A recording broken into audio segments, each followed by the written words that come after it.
Hello friends, welcome back to my channel legalization sir.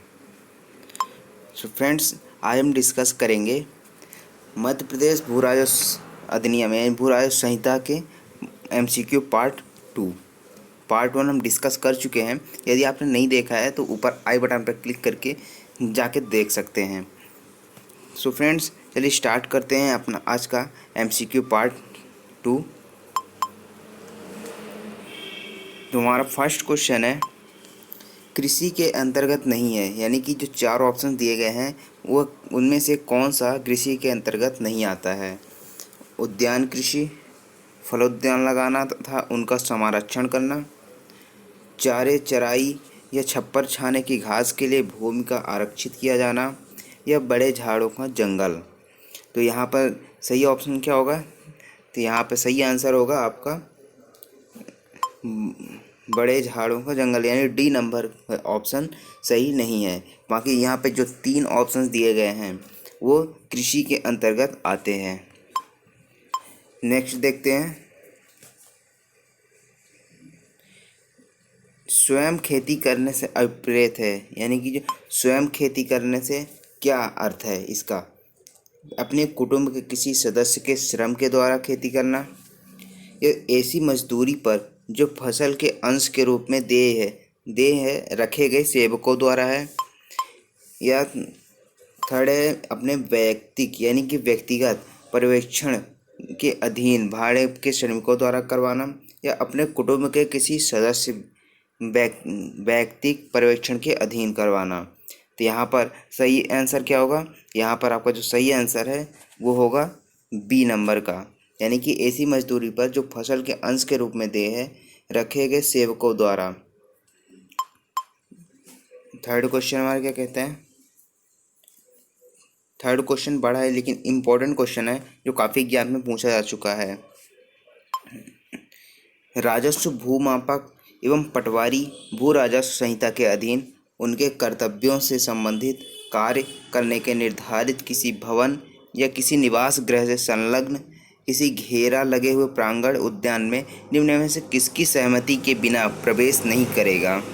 तो यहाँ पर ऑप्शन देखते हैं, कलेक्टर के द्वारा, यहाँ पे कलेक्टर होगा, कलेक्टर के द्वारा, तहसीलदार के द्वारा, उसके वास्तविक स्वामी या उसके अधिभोगी द्वारा। तो यहाँ पर सही आंसर क्या होगा? यहाँ पे आपका जो सही आंसर है वो होगा उसके अधिभोगी के द्वारा, यानी कि जो उसका अधिभोगी होगा उस भूमि का, उसके सहमति के बिना उस प्रांगण में जो उद्यान है तो वहाँ पर प्रवेश नहीं कर सकता है। फोर्थ क्वेश्चन क्या है, कौन सा राजस्व अधिकारी किसी मामले अपनी फाइल से अपने अधीनस्थ किसी राजस्व अधिकारी को जांच और रिपोर्ट के लिए नहीं सौंपेगा? यानी कि ये चार ऑप्शंस में से कौन सा ऐसा राजस्व अधिकारी है जो अपनी फाइल से अपने अधीनस्थ किसी राजस्व अधिकारी को जांच और रिपोर्ट के लिए नहीं भेजेगा? कौन है? उपखंड अधिकारी, कलेक्टर, नायब तहसीलदार या तहसीलदार। तो यहाँ पर सही आंसर कौन सा होगा? तो आपका यहाँ पे जो सही आंसर है वो होगा नायब तहसीलदार, यानी कि जो नायब तहसीलदार है वो जांच और रिपोर्ट के लिए अपने अधीनस्थ राजस्व अधिकारियों को फाइल नहीं भेजेगा। उसके बाद है फिफ्थ क्वेश्चन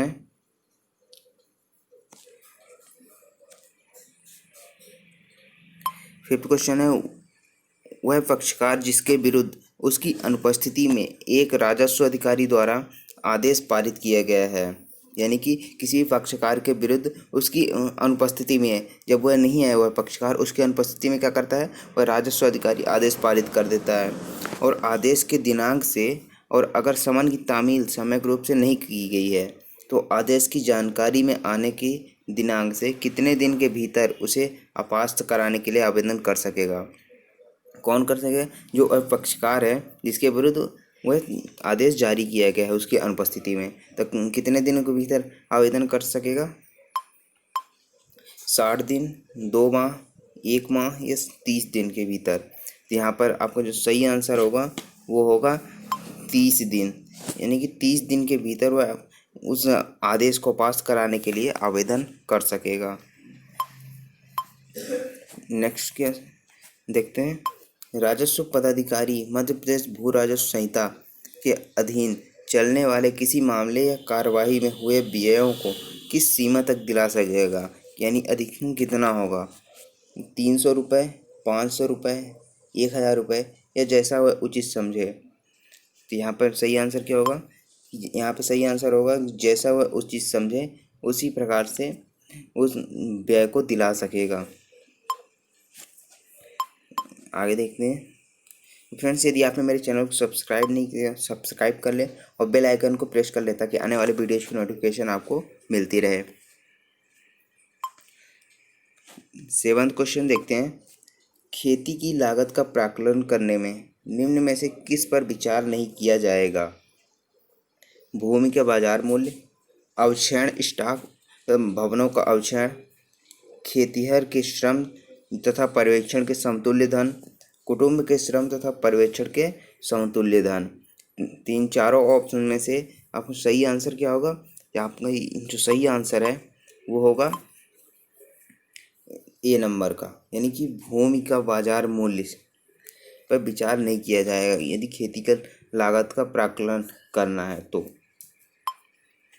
8वां क्वेश्चन देखते हैं। 8वां क्वेश्चन कहता है, कोई भी व्यक्ति जो भूमि में किसी अधिकार का हित विधिपूर्वक अर्जित करता है और अपने द्वारा ऐसा अधिकार अर्जित किए जाने की रिपोर्ट भू राजस्व संहिता की धारा 109 के अंतर्गत किसे करेगा, कलेक्टर को, उपखंड अधिकारी, पटवारी या राजस्व निरीक्षक को। तो यहाँ पर सही आंसर क्या होगा, यहाँ पर सही आंसर होगा सी नंबर, यानी पटवारी को करेगा। किस धारा के अंतर्गत, भू राजस्व संहिता की धारा 109 के अंतर्गत। 9वां क्वेश्चन है, ग्रामों, सर्वेक्षण संख्यांकों तथा भूखंड संख्यांकों की सीमाओं के बारे में समस्त विवाद जहाँ की ऐसी सीमाएं भू राजस्व संहिता की धारा 124 के उपबंधों के अधीन नियत कर दी गई हो तो विनिश्चित किए जाएंगे, यानी किसके द्वारा विनिश्चित किए जाएंगे, कलेक्टर के द्वारा, उपखंड अधिकारी, पटवारी या तहसीलदार द्वारा। तो यहाँ पर सही आंसर क्या होगा, यहाँ पर सही आंसर होगा डी नंबर, यानी तहसीलदार द्वारा विनिश्चित किए जाएंगे। उसके बाद नेक्स्ट क्वेश्चन देखते हैं। यदि इस संहिता की धारा, यानी किस संहिता, भू राजस्व संहिता 1959 के धारा 124 के अधीन सीमाएं नियत कर देने के बाद कब्जा रखने वाले व्यक्ति को बेदखल कर दिया जाता है तो बेदखली से कितने वर्ष के भीतर सिविल वाद संस्थित कर सकेगा, 2 वर्ष, 1 वर्ष, 3 वर्ष या 4 वर्ष। चारों ऑप्शन में से सही आंसर क्या होगा, सही आंसर होगा 1 वर्ष, यानी कि 1 वर्ष के भीतर कोई सिविल वाद प्रस्तुत कर सकता है बेदखली के लिए। 11वां क्वेश्चन देखते हैं। मौरोसी कृषक का उसके खाते में कृषकाधिकार किसके आदेश द्वारा समाप्त किया जा सकेगा, कलेक्टर के द्वारा, उपखंड अधिकारी, तहसीलदार या आयुक्त के द्वारा। तो यहाँ पर सही आंसर क्या होगा, उपखंड अधिकारी के द्वारा उस कृषकाधिकार के आदेश को समाप्त किया जा सकता है। नेक्स्ट देखते हैं 12वां क्वेश्चन। किसी भूमिहीन व्यक्ति को, यानी कि जिसके पास भूमि नहीं है, ग्रामीण आवास योजना के अधीन गृह स्थान का आवंटन किया गया है, यानी कि घर बनाने के लिए उसको भूमि प्रदान की गई है, यानी आवंटित की गई है। तो उस भूमि की आवंटन की तारीख से कितने समय के भीतर गृह निर्माण करना होगा या करेगा, 1 वर्ष, 3 वर्ष, 5 वर्ष या 7 वर्ष। तो यहाँ पर सही आंसर क्या होगा, यहाँ पर आपका जो सही आंसर है वो होगा 5 वर्ष, यानी सी नंबर का ऑप्शन सही है।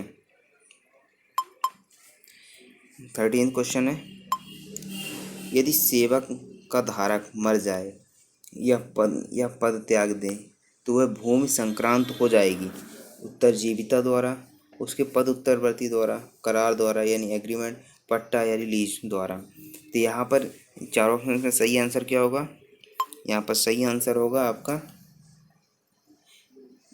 बी नंबर, यानी उसके पद उत्तरवर्ती द्वारा भूमि संक्रांत हो जाएगी, यानी कि ट्रांसफ़र हो जाएगी एक से दूसरे के ऊपर। सो फ्रेंड्स, ये थे हमारे आज के MCQ पार्ट 2। आई होप आपको ये वीडियो अच्छा लगा हो। यदि आपको अच्छा लगा तो लाइक करें, शेयर करें एंड सब्सक्राइब जरूर करें। Thank you so much.